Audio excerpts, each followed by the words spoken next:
So today what we're going to talk about is finding extreme values, and we're going to do it from graphs. And what extreme values means is the values where the graph or the function takes on either a maximum or a minimum, because those are called extreme values. And there's different types of extremes. The first part here, we're going to talk about absolute extremes. So it's the overall biggest, okay? So this is just, I'm going to go through the definition of what an absolute extreme value, or we also call them global, because global is like looking at the big picture, okay? So let f of x be a function with domain D, okay?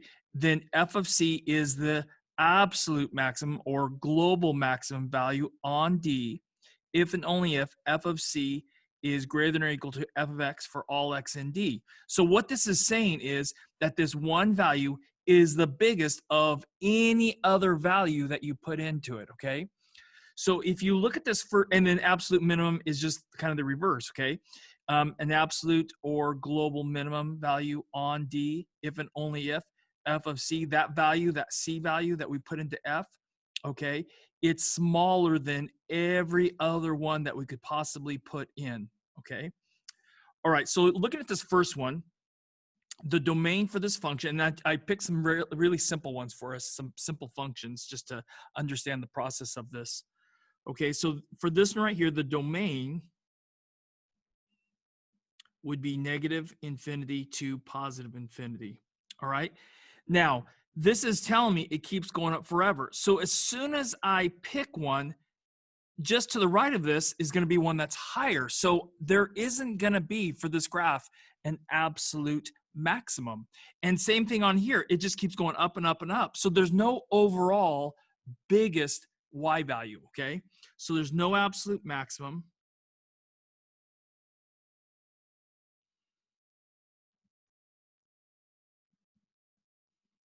However, there is an absolute minimum.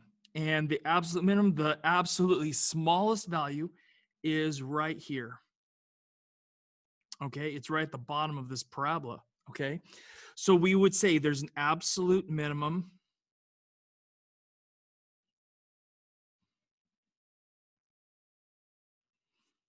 of 0 at x equals 0. Okay, so the minimum value is 0, the absolute minimum value is 0, and it's happening at x equals 0. Okay, so now looking at this next graph, okay, it starts at 0 and ends at 2. So the domain would be 0 to 2. And then we look at this, and is in this graph on this domain, is there an absolute biggest one? And there is. It's happening right here at 4. Okay, so the absolute maximum is 4, and it's happening at x equals 2. So there is an absolute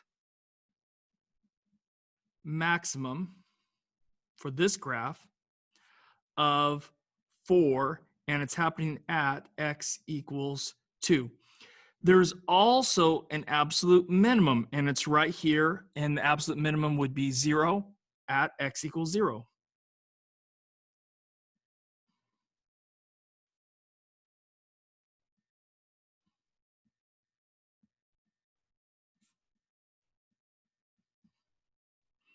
Okay, so that's the first two graphs that we're looking at and determining absolute max and absolute min. You're just looking at the graph and looking at, okay, where's the biggest value and where's the ultimately smallest value on the graph.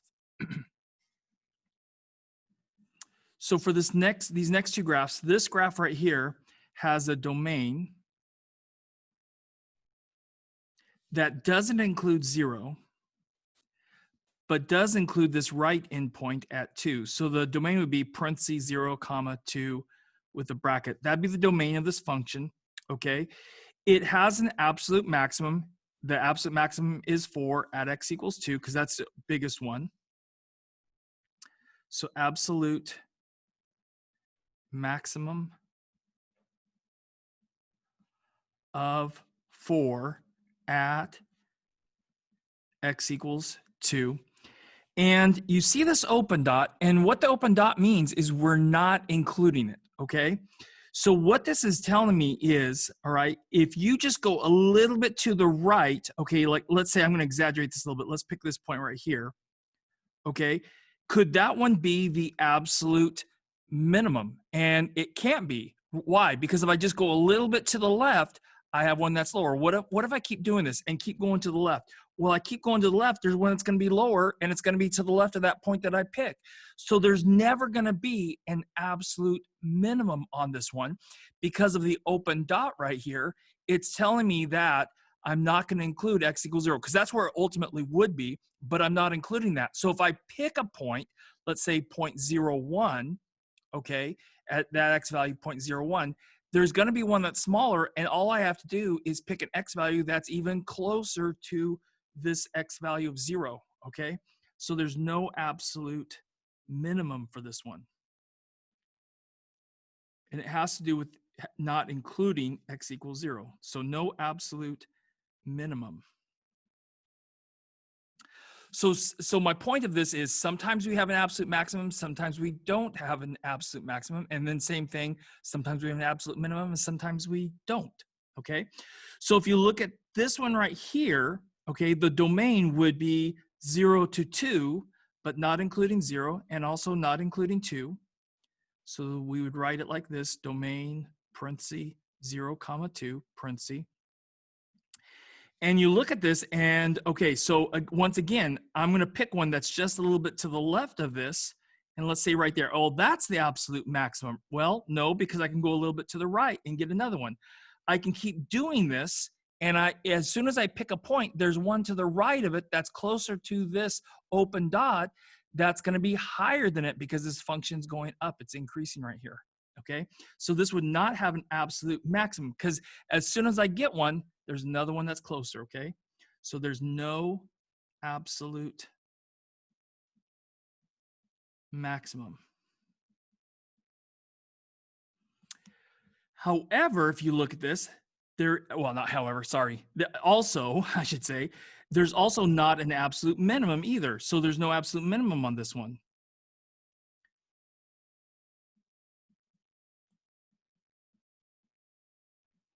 So this graph, because we have open dots on the endpoints, we don't have an absolute minimum or an absolute maximum, okay?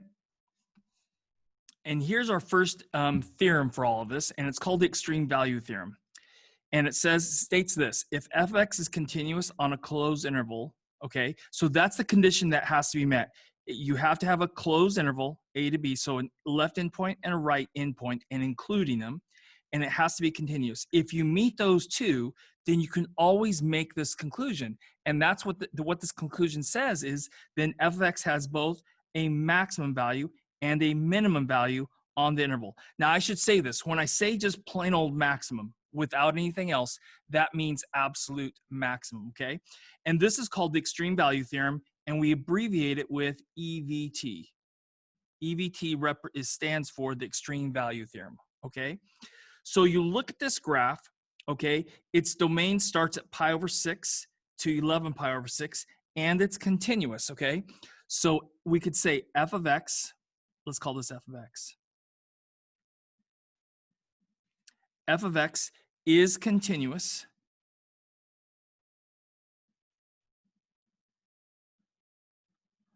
on the closed interval pi over 6 to 11 pi over 6. All right. And then that's a period because that's a statement. And then by the EVT, comma, f of x must have an absolute maximum and an absolute minimum value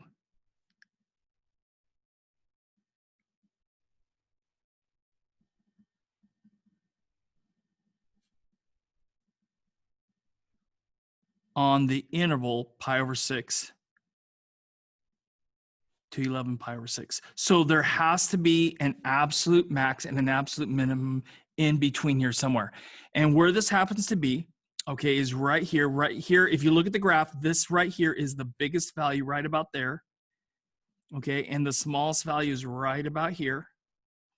Okay, so it doesn't have to happen at the endpoints. That's my point on this, okay? So right here's my absolute max, and here's my absolute minimum. So we'd say f of x has an absolute, or you could just say maximum. Okay, so if you say maximum, all right, that automatically means absolute.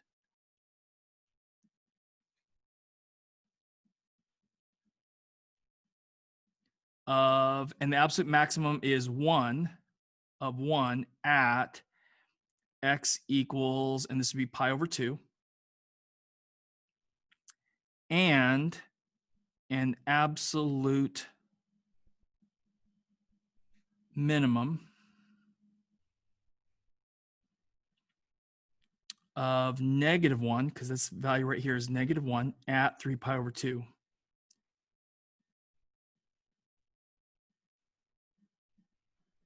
Okay, so it has to have an absolute maximum and it has to have an absolute minimum.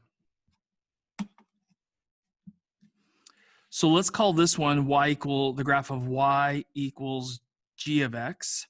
Okay, and if you look at the graph, it's continuous on a closed interval. Okay, so g of x is continuous, and you have to state this, okay? G of x is continuous on the closed interval. In this case, it'd be 1 to 4.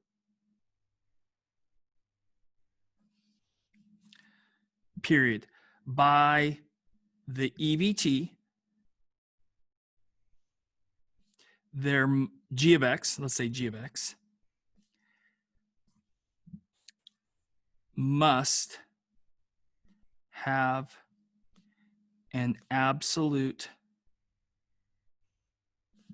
maximum, or you could say max, absolute max, and an absolute, you're guaranteed to have both, okay? And an absolute minimum. So min, you can abbreviate minimum with min. An absolute max and an absolute min on this closed interval 1 to 4. So it has to happen somewhere in there, okay? In that interval. So in this case, the absolute maximum happens at this left endpoint and the absolute minimum happens at the right endpoint. So it can happen at endpoints, okay? So absolute max of 1 at x equals 1, and an absolute min of, this is about, you can, okay, so if this is 1, this is 0.5. Wait, hold on. Yeah, so this is by 0.2. Okay, so 0.2, 0.4, 0.6, 0.8. So this is, each one of these tick marks is 0.2. Okay, so sorry, I changed my graph a little bit this year. Okay, so this is right about, you know, I'd say eyeball it 0.25. Okay, so absolute max of 1 at x equals 1, and we have an absolute, and we have to eyeball it. Okay, minimum of about 0.25, right about in here. At, and that would be at x equals 4. Okay, I need to get that so it lines up better so you can really read it. Okay, guys, this next one, let's call it h of x. All right, so again, it's continuous on the closed interval -1 to 3. Therefore, by the extreme value theorem, h of x must have an absolute max and an absolute minimum in that interval. Okay, so h of x is continuous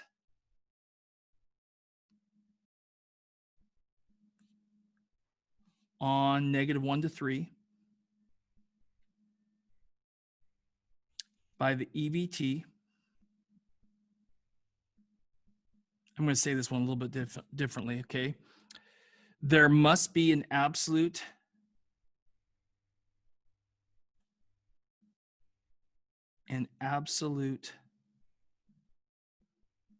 minimum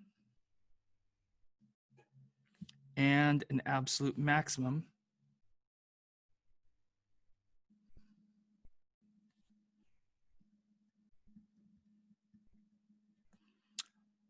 on this closed interval, -1 to 3. So right here at -1 is the absolute minimum.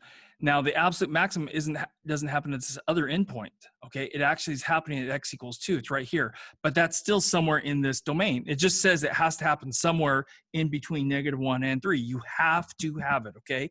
There's no ifs, ands, or buts. You will have it, okay? All right, so for this one, the absolute maximum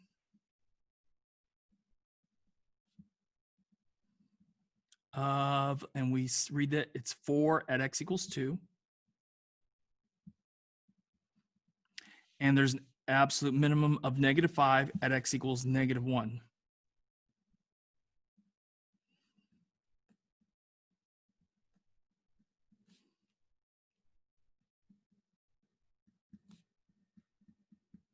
So the minimum value is -5, and it's happening at x equals -1. Okay, so the extreme value theorem, what it does for us, if you have this condition that's met, it has to be continuous on this closed interval, then you're guaranteed, the function's guaranteed to have an absolute max and an absolute min. Now, what we're going to do tomorrow is we're going to use calculus to figure all this out, okay? But right now, we're just going to be pulling it off of a graph, and I want you to understand what this looks like graphically so that we have a better understanding when we do the calculus on it, okay? All right, so next I'm going to talk about one more type of minimum and maximum, and they're called local or relative max or extrema, okay? So let's do that next.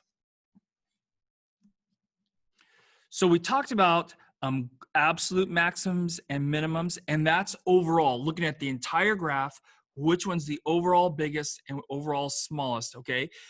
Absolute, if I just say maximum, okay, the maximum value, I'm talking about absolute maximum, okay? If I wanted to refer to these other extreme values that are called local or relative to the points around it, extreme values, okay, then we call those relative or local extreme values, okay? So you're not looking at the big picture just like a little neighborhood, okay? So let C be an interior point on the domain of the function f of x. Then f of c is a local or relative maximum value at c if f of c, so f of c is the biggest one for all x in some open interval containing c. So right around c, okay, where this happens, okay, it's the biggest in a small area of the graph, okay?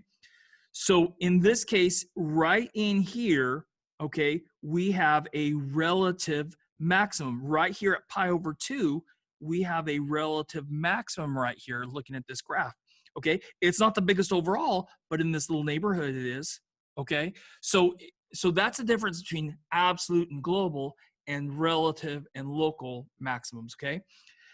Same thing, local relative minimum value of c if and only if f of c is the smallest value for all x in some small interval, okay, some open interval containing c, okay? So right here, okay, let me just slide this up, okay? So here's the graph of my function. F of x has a local maximum or local minimum at an endpoint if the appropriate inequality holds for all x in some half open domain interval containing c. So if you look, okay, if we have a closed endpoint, all right, then we would have a relative min or relative max at endpoints, okay? So right now, looking right here, this is not, we're not going to have, if you look here, it's coming, the graph is coming down here, but there's no lowest point, because as soon as I pick one, I get closer to this open dot, okay, and I'm lower. I get a little bit closer and I'm lower, okay? So you're always getting closer and closer. So this is not going to have a relative minimum. Right here, we're going to have a relative maximum right there, okay? In this little neighborhood right here, right about at x equals pi over 2, okay, we have a relative max. So we'd say we have a relative max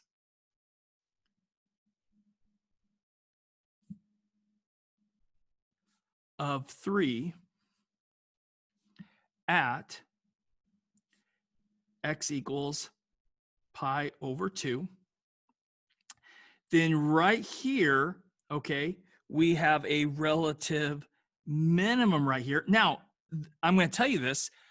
if an absolute is also a relative, okay? So if you look at this entire graph, this right here, that's an absolute minimum right here, okay? But if you look at this little neighborhood right here, okay, it's also just if you look at the overall graph, you're looking at global or max or absolute max or min. If you're looking at a little area of the graph, okay, then you're talking about a relative or a local min or max, okay? So right here, this is a relative minimum of, and I'd say 1 at x equals 3 pi over 2. Now that one's also, every absolute is going to be a relative one, okay? So then you look right here, all right, there's another point where in the neighborhood, okay, that's a relative maximum right here at 5 pi over 2. So we have a relative max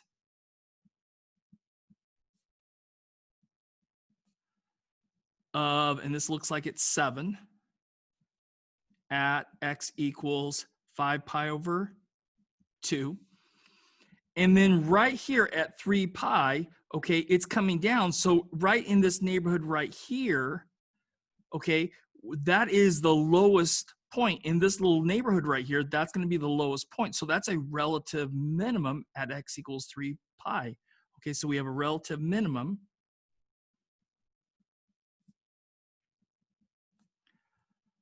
of, and it looks like it's 2 at x equals 3 pi. Okay, now we're not, because this is not a closed interval, we're not guaranteed to have an absolute min and an absolute max, but you still could have an absolute min and an absolute max. You're just not guaranteed to have it, okay? So if you look, this one has an absolute maximum of 7 at x equals 5 pi over 2, because if you look at the entire graph, that's the highest point, okay? So we have an absolute max of 7 at x equals 5 pi over 2. And you look, do we have an overall smallest value? And we do, okay? But you're not guaranteed because you don't have this closed interval, okay? And it happens right here, okay? So we have an absolute minimum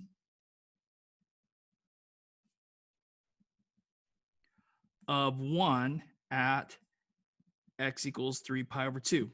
And once again, this is continuous, but we don't have the closed interval, so we don't meet the conditions to use that extreme value theorem, okay?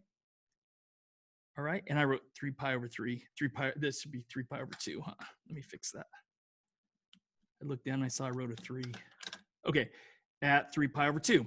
All right, so the difference, the big ideas here are, in a little neighborhood, is it the biggest? Okay, so you look at hills and valleys. Hills, those are where your relative maximums are going to be. Okay, valleys, a half valley, I guess you'd call this one. Okay, right here you have a relative min. Right here you have a relative min. Okay, all right. Now, every absolute and max and min, I'm going to say this again because it's really important. That's why I keep saying the same thing. I realize that, all right? Every absolute max or min is also a relative, because if it's biggest overall in the little neighborhood, it's the biggest also, or the smallest, okay? All right, guys? All right, that's it for today, okay? Tomorrow we're going to do calculus behind this and show you, like, how can you do this and figure all this information out just from just using calculus, okay? Using derivatives, okay?